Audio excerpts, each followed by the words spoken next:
Good evening. Welcome to Left, Right and Centre. I'm Vishnu Shom. On the programme tonight, H.D. Revanna, the father of the Karnataka MP Prajwal Revanna, has accused rivals of creating a conspiracy out of old videos, a comment that is likely to raise a bigger row over his son's alleged link to obscene videos. A woman yesterday filed a police case against Prajwal Revanna and his father over alleged sexual assault. Prajwal, the Janata Dal secular MP and grandson of the former Prime Minister H.D. Deve Gowda, has denied the latest allegations. He says the videos were morphed, but he strangely left for Germany on Saturday morning after voting in the Lok Sabha elections a day earlier. There are two aspects of the story. Perhaps the most important one, justice for those who are apparently victims of his sexual advances. And secondly, of course, the entire political mess that has resulted, the huge political controversy because of the scandal. Next up on the program, Prime Minister Narendra Modi has said political rivals who are unable to take on the BJP-led government are now misusing technology to spread fake videos on social media. Earlier, one person was arrested in Assam for allegedly sharing fake video of the Home Minister. 31-year-old Ritom Singh is reported to be associated with the Assam Congress and functions as the party's war room coordinator.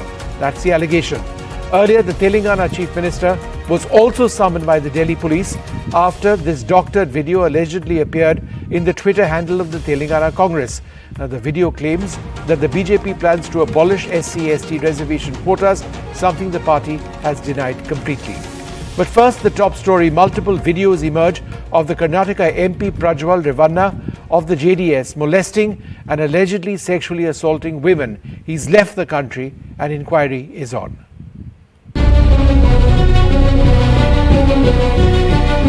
It's only been a day since a special investigation team was formed to probe into the alleged obscene videos case involving JDS Lok Sabha candidate from Hassan, Prajwal Revanna. However, the issue has already snowballed into a big political controversy. Calls for his suspension have already begun. While the Congress held massive protests in the constituency, a JDS MLA wrote to former PM H.D. Deve Gowda requesting the suspension of his grandson, claiming that the party's reputation was ruined. Prajwal Revanna and his father, H.D. Revanna, had both been booked in the sexual harassment and stalking case. H.D. Revanna is the son of H.D. Deve Gowda. JDS President H.D. Kumaraswamy has distanced himself from his brother, who left it to the party high command to decide action against Prajwal. ಯಾರಿಗೆ ನೋಡಿ ಅವರ ಕುಟುಂಬದ ಇದೇ ಬೇರೆ, ಅವ್ರು 4 ಜನ ಇದ್ದಾರೆ, ನಾವು ಬೇರೆ ಇದ್ದೇವೆ, ನನಗ್ ಗೊತ್ತಿಲ್ಲ. ನನಗೆ ವಿಷಯ ಈಗ ಬಂದಿರತ್ತಾನೆ, ವಿಷಯ ಬಂದಿರೋದು ಈಗ ಬಂದಿರೋದು. ಈ ವಿಷಯ ನನ್ನ ಮುಂದೆ ಯಾರಾದ್ರೂ ಬಂದು ಹೇಳಿದ್ರೆ, ಮೊದ್ಲೇ ಏನಾದ್ರು ಈ ಪ್ರಕರಣದ ಈ ತರ ಇದೆ ಅಂತ ಬಂದು ಹೇಳಿದ್ರೆ ಆಗ್ಲೇ ಕೆಲವು ಕ್ರಮ ತೆಗೆದುಕೊತಾ ಇದ್ದು. ನಾವು ವಿಷಯ ಗೊತ್ತಿಲ್ಲದೆ ಇದ್ದಾಗ ನಾನು ಎಲೆಕ್ಷನ್ ಇದರಲ್ಲಿ ಬಿಸಿ ಇದ್ದೇನೆ. ತನಿಖೆ ವರದಿ ಬರ್ಲಿ, ಅದ್ರ ಬಗ್ಗೆ ಚರ್ಚೆ ಯಾಕೆ ಮಾಡೋದು? ಅವರು ಏನಿದೆ ಕಾನೂನು ಮಾಡಿ ಯಾವುದೋ 4 ವರ್ಷ 5 ವರ್ಷದ್ದು ತಗೊಂಬಂದು ಕೇಸ್ ಹಾಕೋದಾದ್ರೆ ಯಾವ ಥರ ಐತೆ, ನಾನು ಅದ್ರ ಬಗ್ಗೆ ಏನು ರಿಯಾಕ್ಟ್ ಮಾಡಲ್ಲ ಸರ್. ಈಗ ಅವನು ಮಾಮೂಲಿ ಒಬ್ಬ ಹೋಗಿದ್ದಾನೆ, ಇವರೇನು FIR ಆಗ್ತಾರೆ ಅಂತ ಅವ್ರಿಗೇನು ಗೊತ್ತಿತ್ತ, SIT ಮಾಡ್ತಾರೆ ಅಂತ ಗೊತ್ತಿತ್ತ, ತನಿಖೆ ಕರೆದ ಬರುತ್ತಾನೆ. BJP's Devraj Gowda from Holenarasipura claims that he had alerted the state unit about the controversial videos 6 months back. वो गंदा वीडियो पब्लिक का सामने लेके आए ना, कौन ऐसा कर दिया है? तो अभी SIT बना रही है, वो SIT वाला इन्वेस्टिगेट करना पड़ेगा। वो पेन ड्राइव कहाँ से आया ड्राइवर को, वो पेन ड्राइव से वीडियो कैसे लीक हो गया, वो ऊपर इन्वेस्टिगेट करना है ना। वो वीडियो कौन किया वो तो बाद में वो करता है, वो लीगली क्या करना वो कोर्ट लेता है, वो कोई बात नहीं है। कर्नाटका में एक बहुत बड़ी बात निकली है कि उनके साथ जो मंच पे खड़े थे, जिनके लिए मोदी जी ने वोट मांगा, उन्होंने हजारों महिलाओं के साथ दुष्कर्म किया। क्या कहते हैं हमारे प्रधानमंत्री इसके बारे में? हमारे गृह मंत्री क्या कहते हैं इसके बारे में? The district administration says that it was not aware of the presence of sex tapes. As soon as elections were over, the accused Prajwal Revanna fled abroad. Only after that, the State Commission for Women woke up. The sit was formed, the FIR was lodged. It also raises questions on the intentions of Siddaramaiah government as to how it functions in case of high-profile cases. From Hassan with camera person N. Ravi, Nihal Khidwai for NDTV. Well, joining us now, Dr. Geeta Bhatt. She's a political analyst, someone who supports the BJP. Nirmal Kaur, retired former Director General of Police. Ashutosh Srivastav, an advocate in the Supreme Court. And Bhavya Narasimurthy, spokesperson of the Congress Party. I'd like to thank you all very much for being with us. Dr. Geeta Bhatt, the statement of H.D. Revanna, the father of the accused, Prajwal Revanna, that, look, these are doctored videos 4 to 5 years old, which are now being used by political opponents. Doesn't that in fact make the situation worse? How does it matter that these videos were 4 to 5 years old when the allegations are of sexual assault and molestation? Well, Vishnuji, thanks for having me on your show. It's rather a matter of shame that when people who are in public life, and more so those who are elected representatives in a democracy, are found to be involved in crime against women. And if these, irrespective of what is the timeline of these videos, even if they are 4 to 5 years old, and if what is being shown there is true, and that I think will come out in the investigation, it is something which is a matter of great worry that, such people are becoming representatives of in our elected democracy. At the same time, the question also arises that why is it that when already the voting has taken place in the constituency from where this particular gentleman was contesting, all this has been revealed once the voting in the phase 2 has taken place in that constituency. And also, the question also arises at this time, Vishnuji, that, the opposition parties who are so vehemently coming out and accusing and, making charges, and more so, yes, if whatever has been revealed is true, they are going to make such charges.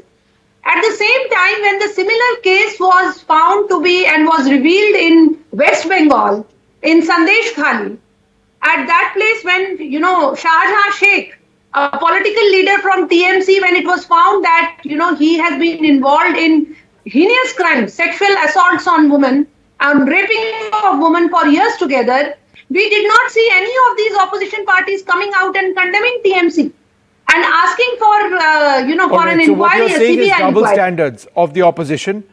I just wanted to, go across to Ashutosh Srivastav.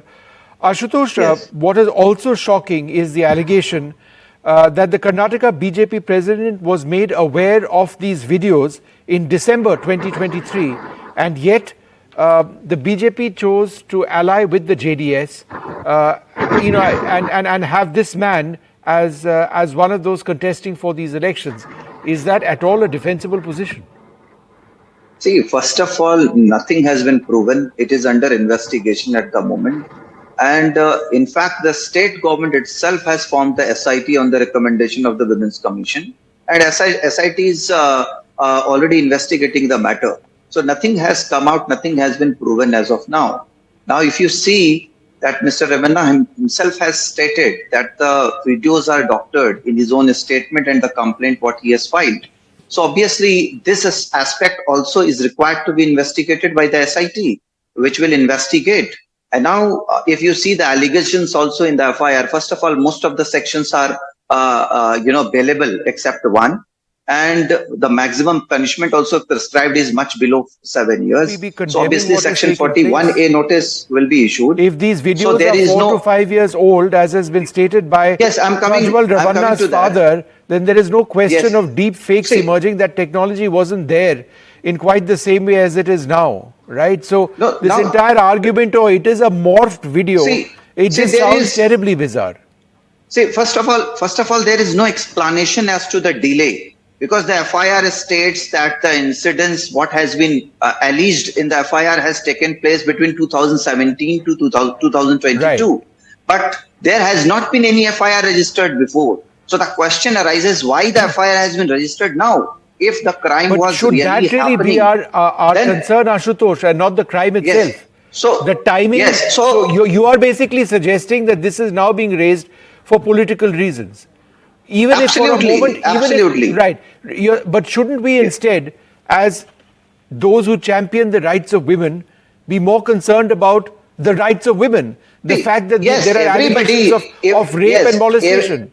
Absolutely. See, everybody. So then why talk whether it first is- about the political timing?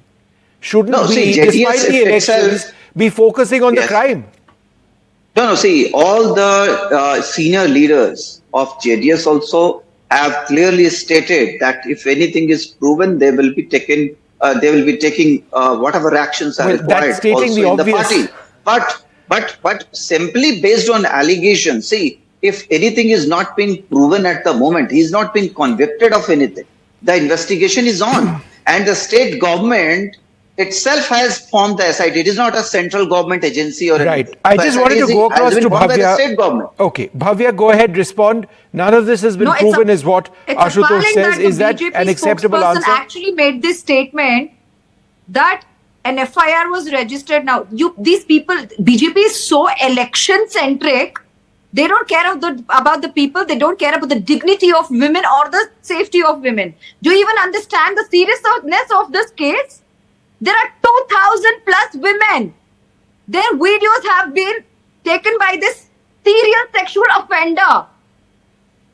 Be appreciative of the government that we have taken a suo motu action and set up an SIT, unlike your governments in Uttar Pradesh and elsewhere, where the court had to intervene to even force the police to register an FIR.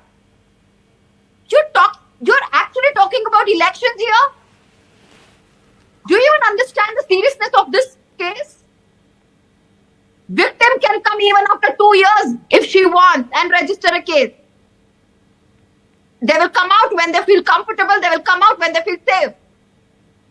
Once the SIT was set up, a victim came out and now she registered a case naming both the father and the son. Don't you dare question the victim or, the FIR registering an FIR or the SIT. Be appreciative of this, unlike your governments, which has to be forced by the High Court to even register an FIR. I just wanted to go across to Nirmal Kaur. Ma'am, the fact that Prajwal Revanna has exited the country, that he is apparently somewhere in Germany at this stage, shouldn't there be more which is done or which is being done to bring him back? Shouldn't we be approaching Interpol? Shouldn't there be, shouldn't that really be the focus of a lot of this? Definitely, it's a very, if true, these are very serious allegations and all should be done to bring him back. SIT has been formed and SIT will do the needful to bring him back. These allegations, but there are so many red flags also at the same time. 2,800 video clips, a serial, thousands of women being abused or, harassed. All this while this kind of thing goes on for years and years and no one comes out, there's not even a whisper. That itself is a big red flag. And this is the season of fake videos. God knows what is the truth. But now that SIT is there, after proper investigation, truth will come out and we will know what is the truth. And I'm sure the guilty law will take its own course and the guilty will be punished. But it's really sad if it is true because it involves the dignity of women. It involves, 2,800 women and thousands of women being abused. And there are such feeble sections under which the cases have been registered. It's such a tame kind of thing, 506 or 354. It doesn't somehow, the heinousness of the crime and, this is somehow, it doesn't gel. It doesn't gel. There is something there really which doesn't add up. 2,800 clips, they are saying, and suddenly a number of these pen drives turn up everywhere, ubiquitously, in the whole of the constituency. They are in the parks, they are found on the benches, they turn up suddenly, overnight. But ma'am, you of anybody, I would know that when it comes to sexual offences, very often those who have been violated do not just come out when it suits the rest of us. They speak when they're ready to, and in most cases I dare say they don't speak at all. There is now an allegation which has been made by a woman who has come across a police case against Mr. Revanna accusing of sexual assault that has now been, and perhaps that might trigger many more because the videos are there. One hopes that if the incidents are true, other women find courage to come. But 2,800 women and it happening over the years, I mean, it doesn't make, it is not very credible. That is my point as a police officer. Okay. I smell something new. Yes, I fair enough. Bhavya, how would you look at that? I don't think Nirmal Kaurji is at all questioning the women who have been abused. She is talking about the numbers of videos which have been raised purporting to being equivalent to the number of victims, right? And saying this is a very large number of cases. She's not saying that, oh, no, these are fake cases. She's not saying that at all. She's only saying if there are 2,800 odd cases or videos, then should some of this not have come up, considering it started what, in 2016, 2017, allegedly? It's a valid point, perhaps. So, she's an expert, of course. She's from the police department, as she mentioned. She might have her views, but then most of the videos that have come out, one is of, a cook and a maid of his own house, where I read about it, where she actually pleaded him saying, I have served food to your grandfather and your father, please leave me alone.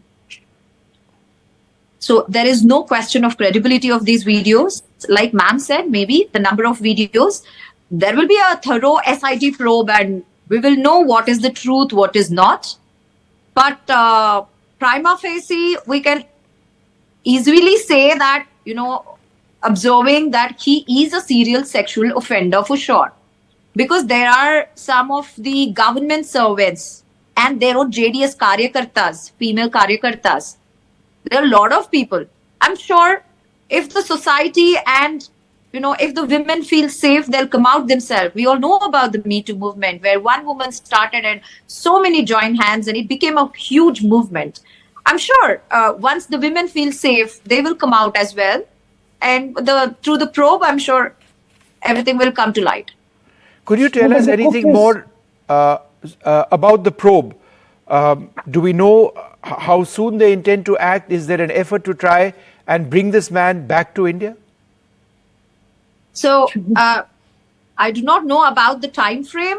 I'm not sure if they have set a time frame, but then we are very clear about, providing these psychological help for the victims and whatever to make sure that their identity is not relieved. These kind of steps have been taken. I'm not aware of the time frame if they have set. I can get back to you. Geeta ji, the numbers are horrific if it's true that there are more than 2,000 victims of sexual molestation, assault, yes. All of that. But even if there's one woman who suffered, it is as bad. So my question, Dr. Geeta Bhatt, is right. On the stage, the Prime Minister was with this man, Prajwal Revanna, and the BJP obviously went through its own system of checks and balances in deciding to ally with the JDS. Shouldn't there have been more which was done to look into each candidate of the JDS? In this case, there was even an alert which had been sounded in December on this man.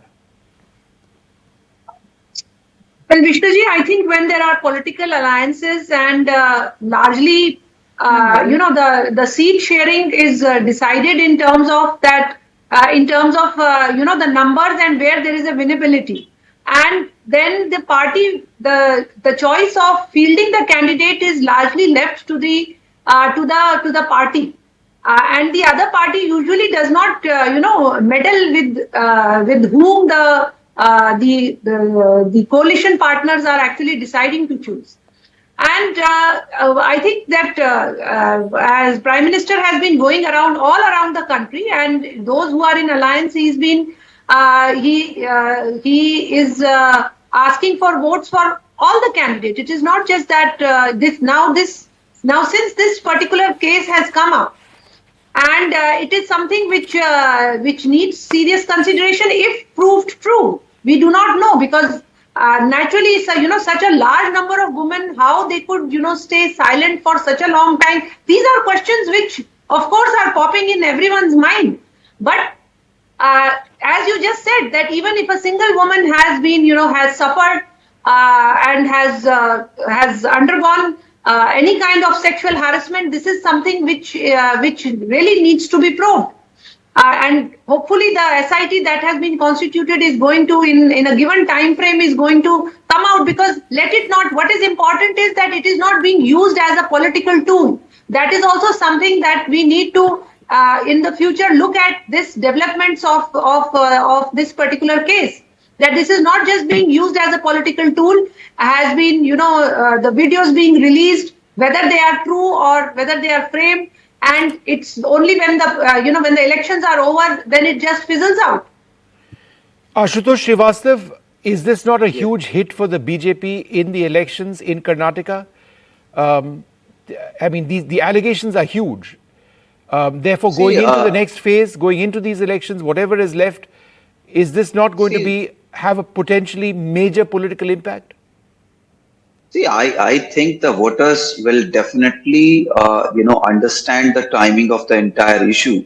Now, see, when somebody says there are hundreds of such videos being made, but the question arises, who was making these videos? And if the people who were involved in making the videos, why couldn't they file the complaint?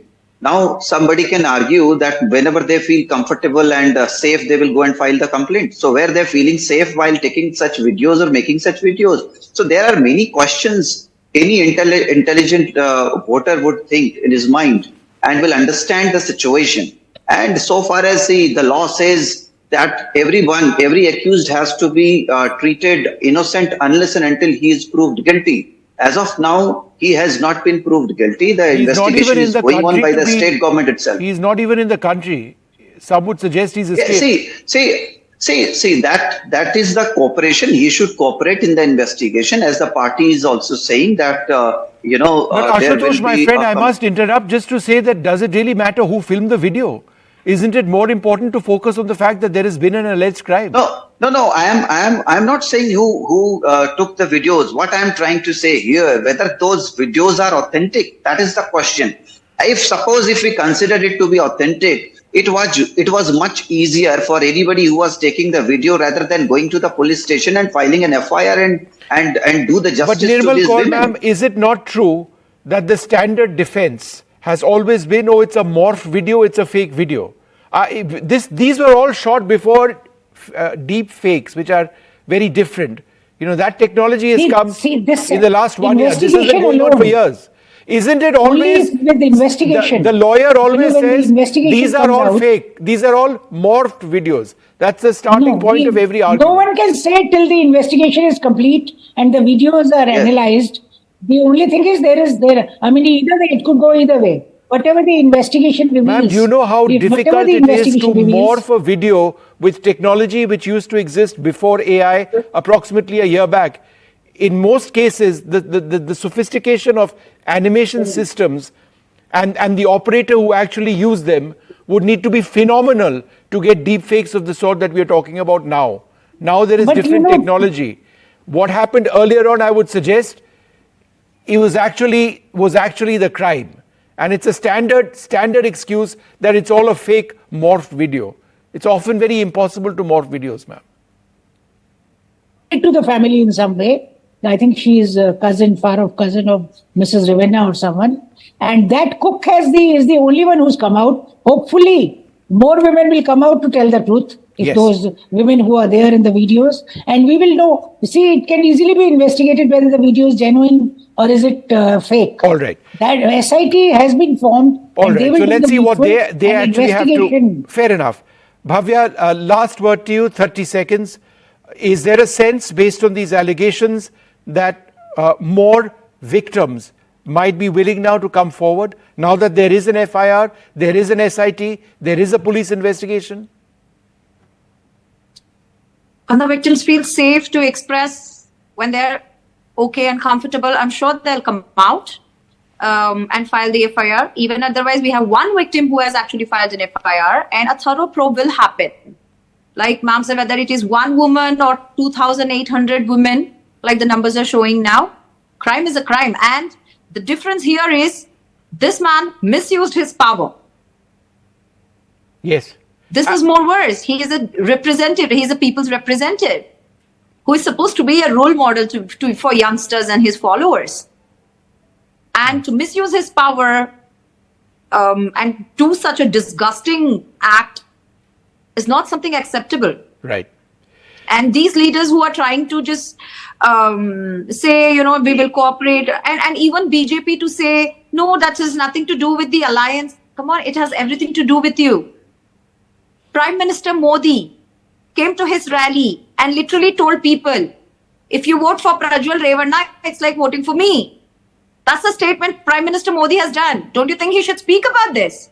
Don't you think he should apologize? Let me ask Geeta that question. Geeta ji, do you believe that there needs to be, somebody senior in the BJP actually addressing what has happened directly? Everybody needs to speak. Geeta ji?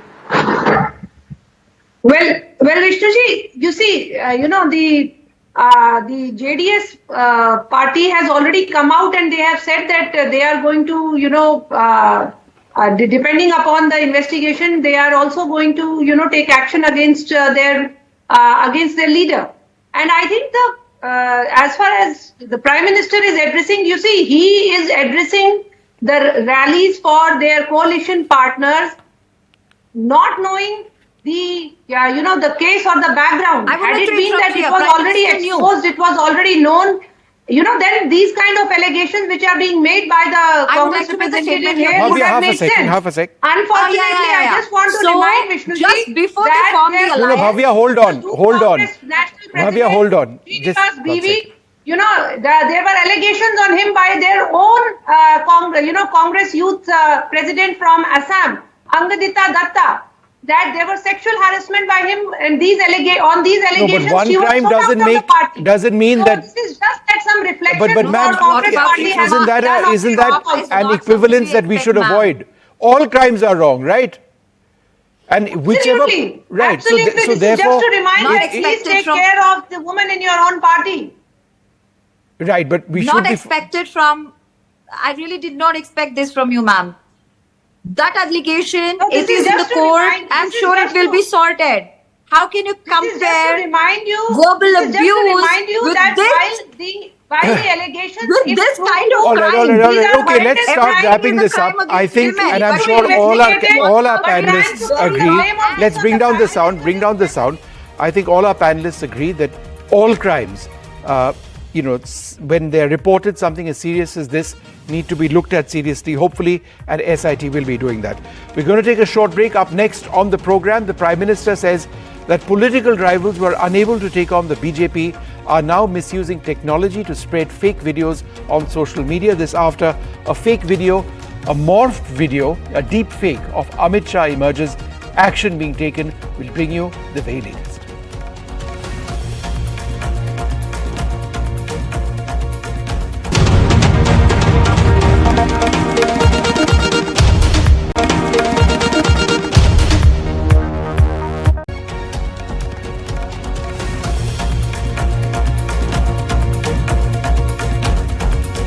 Well, next up on the program, Prime Minister Modi has said political rivals who are unable to take on the BJP-led government are misusing technology to spread fake videos on social media. Earlier, one person was arrested in Assam for allegedly sharing fake video of the Home Minister.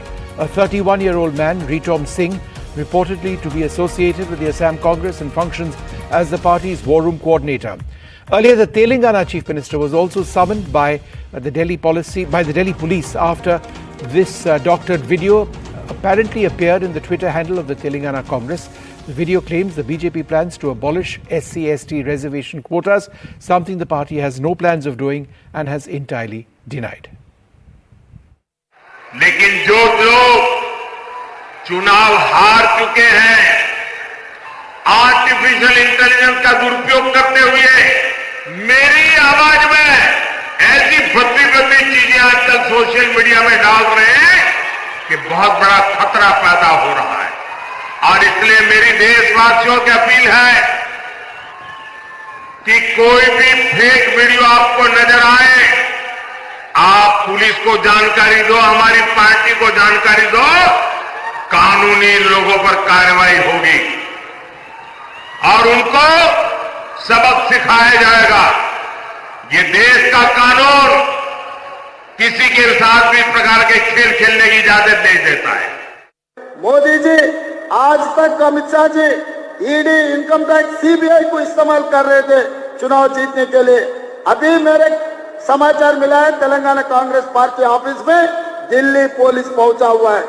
Social media में कोई posting लगाया, इसीलिए तेलंगाना के कांग्रेस अध्यक्ष को, तेलंगाना मुख्यमंत्री को हम अरेस्ट करते बोल के नोटिस लेकर तेलंगाना गांधी भवन में पहुंच गए।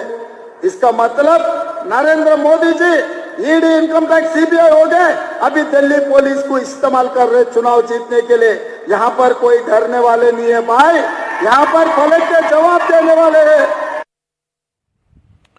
Well, joining us now, Mohan Kumaramangalam of the Congress Party, Vineet Goenka, the former national co-convener of the IT cell of the BJP, S. Chandrasekhar, the MD and CEO of KNS Digi Protect and former Group Director, Government Affairs and Public Policy at Microsoft. I'm also joined by Senthil Nayagam, founder of Meonium AI. He's a pioneer in deepfake technology and AI in movies, and joins us on this program. Thanks very much for being with us. Mohan Kumaramangalam, the allegation is that Ritam Singh, somebody in Assam, somebody associated with the Congress, was involved in making this fake video involving the Home Minister. How does the Congress Party respond? Well, if he indeed was the maker of the video, then I'm sure the law under the IT Act will take its course. But you know, Vishnu, Mark Twain once said that truth is stranger than fiction. And frankly, what's true today is that the Prime Minister is probably the biggest spreader of fake news. He's going from interview to interview, from rally to rally, talking absolutely despicable lies about what the Congress manifesto represents. And all this while the Election Commission remains a mute spectator. Delhi police is going to Telangana to arrest someone over a retweet. And I really don't think they can figure out who the originator of the video is. But let me also say to the content of the video, which basically I think is a video that misrepresents Mr. Amit Shah saying that the BJP will end reservation. There is really no smoke without fire ever. If you go all the way back to 2015, it was no less than Mr. Mohan Bhagwat who said the reservation policy should be reviewed. After that, you go to 2017. You seem to be endorsing this fake video. Publicity. I'm not endorsing it. I'm saying that if the reason why they're worried about this video, because they're the purveyors of fake videos. I mean, recently, in fact, the BJP. Let me finish. Mohan, I understand the larger point you're making, but you've not answered my question. Is this man, Ritam Singh, a part of the Congress in Assam or not? Apparently, he's part of social media in Assam for the Congress Party. If he is, he might be a member, Vishnu. I'm but why do you not know that, Mohan? Because it's a serious allegation. Vishnu, if he is, are you not going to throw him out of your party? Vishnu, whatever the allegation is, I'm sure the law will take its course. I'm not disputing what the IT Act says or what the law is. Let the authorities investigate. No, I'm just saying. I'm just asking: is he part of the Congress or not? Because if Vishnu, you accuse, I'm not aware of his status in his Congress. Let me just say that I think the problem here is not one individual tweeting or retweeting or posting on Facebook. You have an entire fake news factory that runs out of the BJP. Just recently, the BJP's IT cell had tweeted a video of Mr. Gandhi and Mr. Kharge sitting together and making it seem that Mr. Gandhi is refusing to take water from Mr. Kharge. An edited video. That's not even a deep fake. It's what's called a shallow fake, which means you edit images or you edit videos selectively to spread basically false news. They've been doing this since, time immemorial. They're the pioneers in this. Okay, let me get a response to that. The only reason they're getting worried about this, so let me finish what I was going to say, Vishnu, which is the reason they're worried about this is because people tend to believe that the BJP indeed has an agenda to end reservation, and that's because of their own ideologues' utterances in the past. Vineet, respond to that. Vishnu, Ram Ram to you, Ram Ram to all my co-panelists and all the viewers who are watching me right now. Now, they say, it comes from the DNA itself. So if you see, we have seen Rahul Gandhi ji trying to fake the Geneve. There was no need for him to fake the Geneve. You all know, Feroz Bhai's grandson, Italian grandfather's grandson, but yet he tried to fake that. We also know that the cheap communication which was done by Supriya Sinha, their head of social media, in regards to Kangana Ranaut. Now, this two mentality, if you see, then you will have to question the involvement of the IT cell of Congress. What did Ruchira Chaturvedi, Arun Bereddy, Manar Mullipedi, or Rohan Alam, this Reshma Alam, these four people had to do this with this particular thing. So this is a dangerous trend which Congress is trying to do. In the last election, they tried to do Cambridge Analytica. They hired their services. We all know they wanted to have edge by buying this kind of technology. Fake So news they have to again. answer both Cambridge Analytica as well as this fake video which they're trying to push it through. Even now, if you see on your channel, the Congress representative is trying to push the narration that, this was Bharatiya Janata Party's stand. I don't know what he's talking about, but anyway, they'll have to answer to these people. And let me also tell him, police investigating agencies, LEA, law enforcement agencies, have the capability to understand where it has originated. A. So they will certainly reach to the people who have originated this content. B. If you see in the case of Arvind Kejriwal, when he retweeted, which was malicious, which was not correct, the courts have asked him to apologize, and which he did. In your case also, the CM is involved. If you want to say that the CM is innocent, he was so naive that he was not able to understand whether it is good or bad, whether it is right or wrong, whether it was correct or it was false, then I think he should resign as a CM. If he cannot understand that a video is false, then this guy cannot rule a state. He cannot understand the deep nuances of the governance. Then he is so naive that he should immediately resign and allow somebody else who is matured, who can at least differentiate between a fake and a real video. All right. But as I said, it runs in the DNA of Congress, faking that they are Gandhi, faking that, Okay, all right. Both of you have made this point. I just want to go across to S. Chandrasekhar. Mr. Chandrasekhar, it's one thing to be creating a fake video.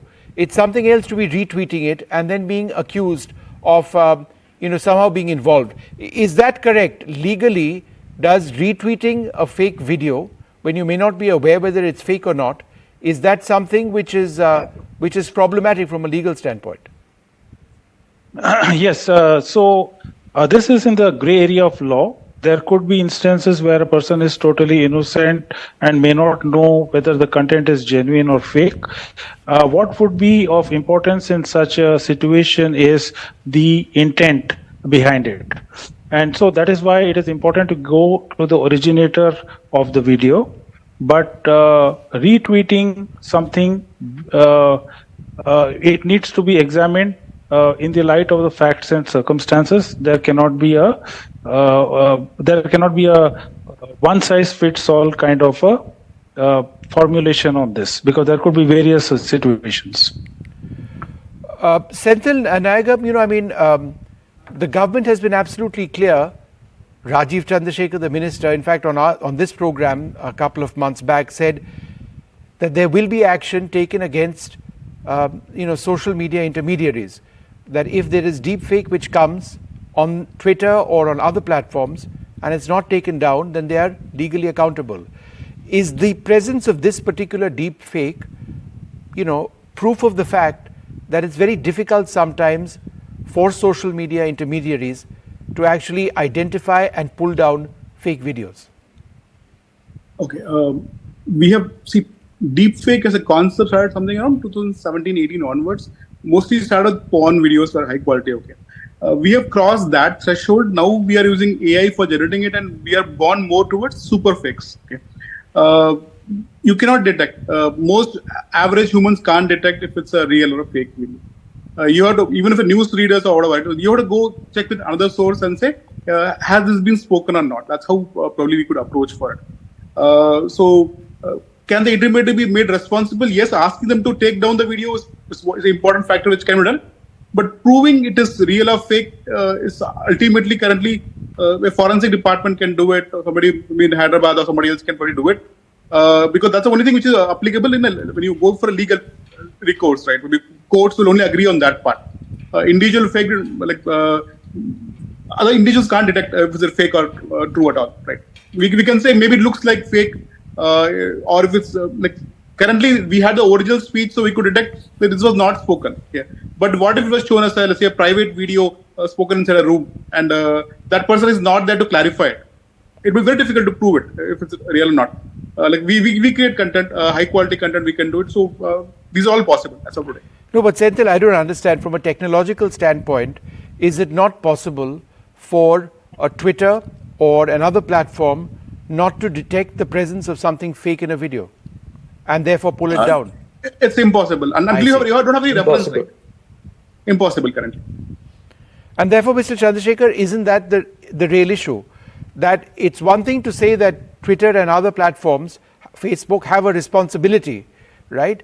But the fact is, if they can't actually do something to detect these on a very proactive basis and pull them down, then we get into this kind of a conversation. So is this a question of the technology not really existing to pull down deep fakes, or a lack of effort by these companies?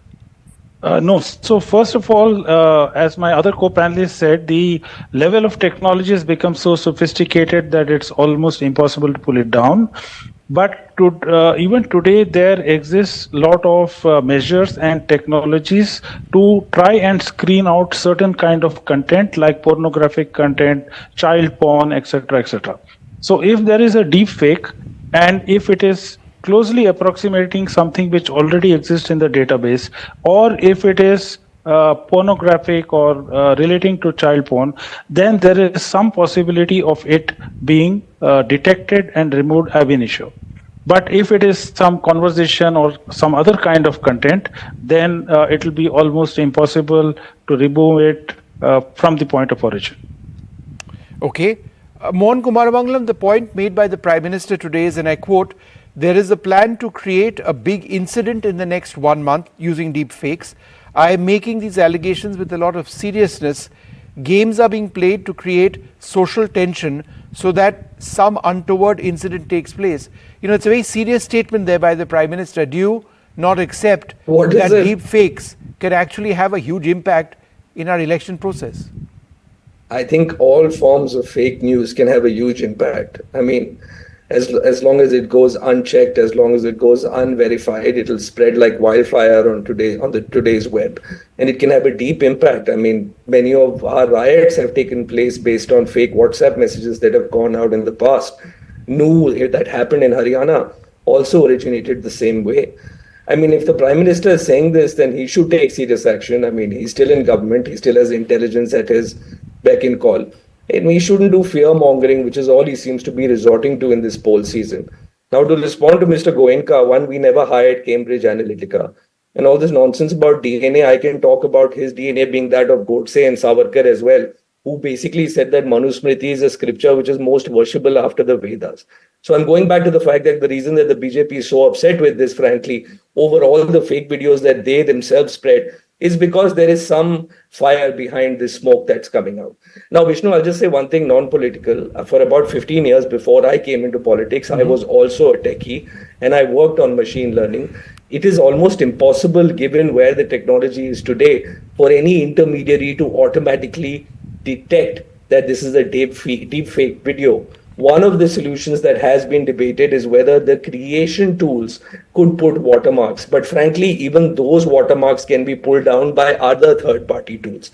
So we're in very murky waters here. To put the blame entirely on the intermediaries is not going to work at all, which is why I don't think Mr. Chandrasekhar has it right when he's come out with this policy. Okay. Vineet, would you accept that we are in an area, a technological grey area, where there may not really be a solution? It's one thing to want all of these to be pulled down, but can you actually do it? So Vishnu, I don't know whether co-panelists know that I've written a book, Data Sovereignty, along with 3 journals and a former RAW director, Deputy Director Ranade. And in that book also we mentioned one thing. There are 3 participants in this particular cycle. One who authors this, another one is the one who amends this kind of data, and third one who is the amplifier. Now, if the technology or the work which has been done is very class, and the judiciaries or the intermediaries cannot identify this immediately. But as soon as the LEA, the law enforcement agencies, inform them, they are duty bound to pull it down. If they don't do that, then they are part of the conspiracy. So number one. Number two, they should provide the data of who uploaded it first so that author of the entire conversation or the conscript can be put to the LA, then LA can do it. And there is a long-standing demand from my think tank, Center for Knowledge Sovereignty, which I represent many times on your show, is that KYC should be done to all the social media handles, so that this maniac of deep fake and misrepresentation is done away. But as far as Congress goes, as I told in my earlier listing also, they have the DNA of fake. If Rahul Gandhi can fake his caste, his Genevieve, what more do you expect from them? And Mr. Mohan Kumar Mangalam may not be knowing. Cambridge Analytica threats finally end up in Congress office. All right. Well, I'm going to leave it over there. Thank you all very much for joining us. This is serious technology now, which can, without a doubt, have an impact on on our social cohesion, and in terms of elections, the spread of fake news, it's devastating all around. Thank you very much for sharing your views on this.